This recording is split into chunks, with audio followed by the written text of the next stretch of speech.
ভোটটা জনগণ দুইটাই দিয়েছে, তো একটা হালাল হলে আর একটা হারাম হবে কেন?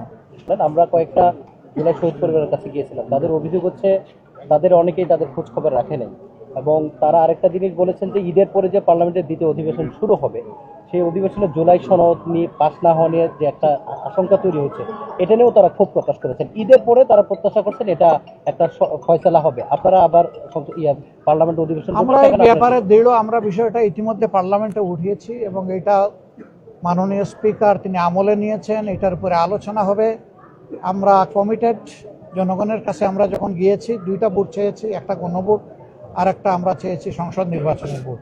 ভোটটা জনগণ দুইটাই দিয়েছে, তো একটা হালাল হলে আর একটা হারাম হবে কেন? এটা যত তাড়াতাড়ি, যারা এখনো বুঝেন নাই অর্থাৎ সরকারি দল, তারা যত তাড়াতাড়ি বুঝবেন সংকট তত তাড়াতাড়ি কাটবে। তারাও জাতির সামনে কথা দিয়েছেন, তারাও গণভোটের কথা বলেছেন, তারাও গণভোটকে সমর্থন করেছেন। এখন যদি এটার বিরোধিতা করেন এটা হবে খুবই দুঃখজনক। আমরা চাই জনতার সর্বোচ্চ রায়কে সবাই যেন সম্মান করে।